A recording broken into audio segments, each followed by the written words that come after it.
সবাই, আমি অনন্যা। অনন্যার ব্লগসের আরও একটি নতুন ব্লগে তোমাদের জানাই অনেক অনেক অনেক স্বাগতম। আজ বৃহস্পতিবার 15ই আগস্ট 2024, ভারতবর্ষের স্বাধীনতা দিবস। भारत माता की जय। भारत माता की जय। भारत माता की जय। वंदे मातरम। वंदे मातरम। वंदे मातरम। वंदे मातरम। वंदे मातरम। वंदे मातरम। जय हिंद। जय हिंद। जय हिंद। जय हिंद। जय हिंद। जय हिंद। जन गण मन अधिनायक जय हे भारत भाग्य विधाता।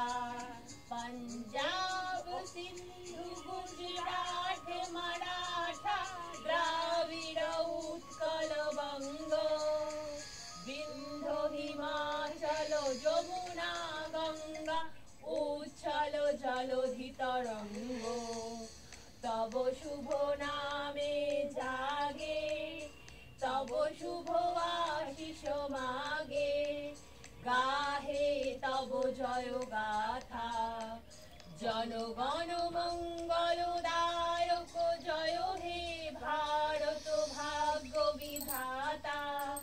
जय हे जय हे जय हे जय जय जय जय हे।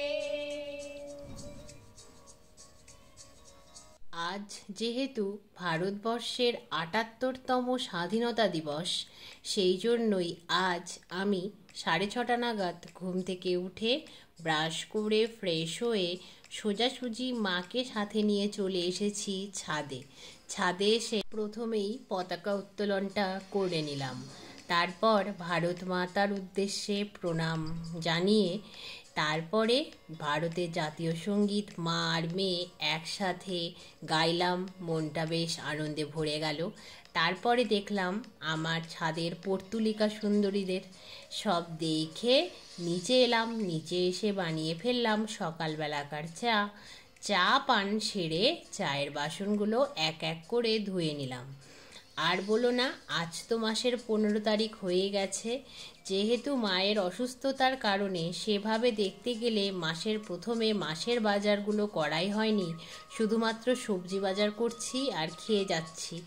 আর মা যেহেতু জিনিসপত্র থাকতে থাকতেই আনতে পছন্দ করে, সেই জন্যই কোনো জিনিসই মাসের প্রথমে বাড়ন্ত হয়নি।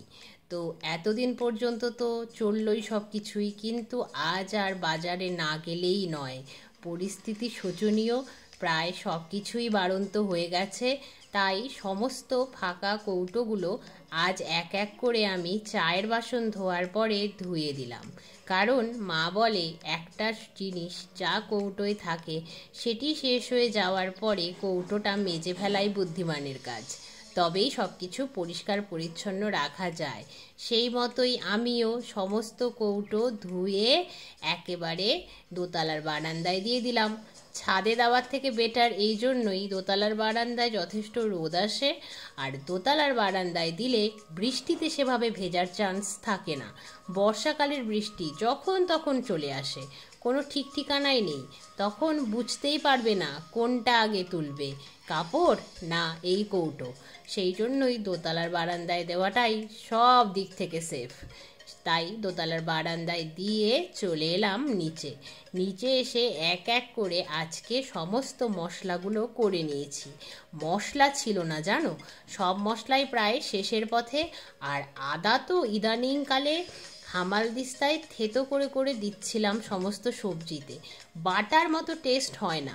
তাই আজকে সময় লাগলেও এক এক করে সমস্ত মশলা, সর্ষে, পোস্ত, ইভেন গরম মশলা যেটা এলাচ, দারচিনি, লবঙ্গকে গুঁড়ো করে তৈরি হয়, সেটাও করে নিয়েছি। তারপর টমেটো বেটে নিয়েছি। সেই যে 3টে নারকেল ফাটিয়েছিলাম, তার মধ্যে 2টো তো খারাপ বেরিয়েছিল আর একটা বেরিয়েছিল শুকনো কিন্তু ভালো। তাকে তো ফ্রিজে রেখেছিলাম, ভাবছিলাম যেদিন মশলা করব সেদিন নারকেলটাকেও বেটে নেব। নারকেল বাটা থাকলেই যে কোনো সবজিতে তুমি দিতে পারবে, আবার নারকেলের বড়াও তুমি খেতে পারবে, দারুণ লাগে যে কোনো সবজিতে নারকেল। তো নারকেলটাও বেটে নিলাম। আর ধনেপাতা আনা হয়েছিল সেদিন পাওয়ার হাউস বাজারটা থেকে। অসময়ের ধনেপাতার চাটনি খেতে জব্বর লাগে। এই সমস্ত মশলাগুলো বেটে রেখে দিলাম টেবিলে ঢাকা দিয়ে। অবশ্যই একটা পাতলা ঝুড়ি দিয়ে ঢাকা দিয়েছি। ঠান্ডা হয়ে গেলেই তুলে দেব ডিপ ফ্রিজে। তারপরে একে একে সমস্ত রান্নাগুলো করে ফেললাম। আজ যেহেতু বৃহস্পতিবার, আজ তো আমরা ননভেজ খাই, তাই আজকের রান্না হলো মাছের ঝোল, কচুরলতির সর্ষে বাটা আর উচ্ছে বেগুন ভাজা আর ভাত। সব হয়ে যাওয়ার পরে ছাদে গিয়েছিলাম ভিজে জামা কাপড়গুলো মেলতে। তারপর নিচে এসে একে একে গ্যাস, রান্নাঘর, মশলাপাতির কৌটো সব কিছু মুছে নিচ্ছি। মুছে নিয়ে চলে যাব স্নান করতে। স্নান সেরে চলে এলাম। এখন লাঞ্চের টাইম। লাঞ্চ করে একটু রেস্ট করলাম। বিকেল 4:30টায় এসে পতাকাটা নামিয়ে নিলাম। পতাকা ঘাড়ে নিলে বেশ একটা ফিল আসে, স্বাধীনতা স্বাধীনতা। তারপর ভাবলাম গাছে জল দিতে দিতে এই গোলাপ গাছের যে এক্সট্রা মরা ডালগুলো রয়েছে সেগুলোকে কেটে দিই। ততক্ষণে বালতিটাও জলে ভরে যাবে, আবার এইভাবে জল দেওয়াও হয়ে যাবে, গোলাপ গাছের মরা ডালগুলো কাটা হয়ে যাবে। তাই দুটো কাজ একসাথে করছিলাম। ভারতের এই স্বাধীনতা আনার জন্য ভারত মায়ের অগণিত বীর সন্তান আত্মত্যাগ করেছিলেন, জীবন ত্যাগ করেছিলেন। তবেই না আজ আমরা ভারতের স্বাধীন নাগরিক হতে পেরেছি। ছাদের গাছে জল দেওয়া কমপ্লিট হয়ে যাওয়ার পরে চলে এলাম নিচে। নিচে এসে সন্ধে প্রদীপ দেখানো হলো, সান্ধ্যকালীন চা পর্ব সেরে রেডি হয়ে চলে গেলাম আজকে স্মার্ট বাজারে। স্মার্ট বাজারে আজকে তো ভিড় উপচে পড়ছে, কারণ চলছে ফুল পয়সা বসুল সেল। সেই জন্যই স্মার্ট বাজার থেকে 2 ঘন্টা সময় ব্যয় করে কিনে আনলাম মাসের বাজার। মোটমাট 5টা ব্যাগ ভর্তি করে বাজার নিয়ে এসেছি। আজ তো স্মার্ট বাজার থেকে বাড়ি ফিরতেই 10টা 15 মতো হয়ে গিয়েছিল।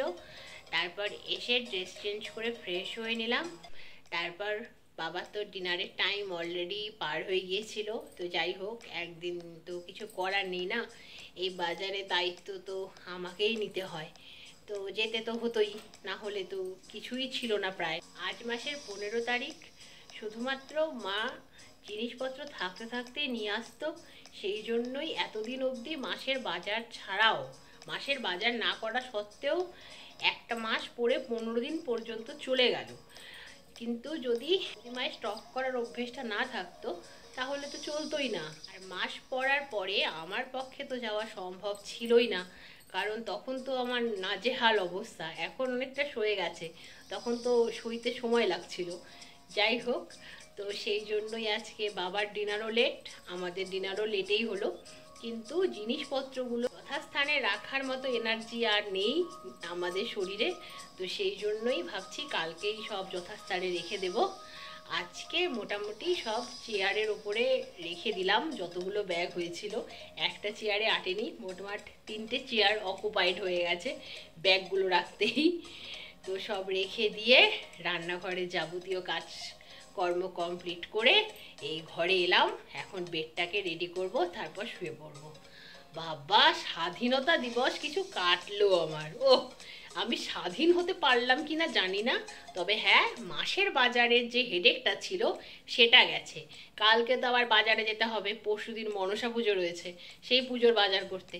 পুজোর বাজারের সঙ্গে এত বাজার হতো বলো? সেই জন্যই আজকে গিয়েছিলাম। আর তার মধ্যে স্মার্ট বাজারে ছিল ফুল পয়সা ওসুল সেল। ও মাই গড, ভিড় কাকে বলে! মনে হচ্ছিল যেন দুর্গা পুজোর বাজার হচ্ছে, এত ভিড়, এত লোক। যাই হোক, আলটিমেটলি বাজারটা হয়ে গেছে, একটু মাথাটা পাতলা হয়েছে, এটাই শান্তির। এখন ভীষণ ক্লান্ত লাগছে, তাড়াতাড়ি বেডটাকে রেডি করে শুধু শুয়ে পড়বো। তাহলে আজকের মতো স্বাধীনতা দিবস স্পেশাল ব্লগটা এখানেই শেষ করছি। আবার তোমাদের সঙ্গে দেখা হবে খুব শিগগিরই অন্য একটা নতুন ব্লগে। তোমরা সবাই খুব ভালো থেকো, সুস্থ থেকো, সাবধানে থেকো। আর আজকের ব্লগটা কেমন লাগলো অবশ্যই কমেন্টে জানিও। ভালো লাগলে একটা লাইক করে দিও। আর যদি তোমরা চাও তাহলে অনন্যার ব্লগস চ্যানেলটাকে সাবস্ক্রাইব করে দিও। এইভাবে আমার পাশে থেকো, এইভাবে আমায় সাপোর্ট করো, আর অনেক অনেক ভালোবাসা দিও। তাহলে আজকের মতো চলি, গুড নাইট, বাই বাই।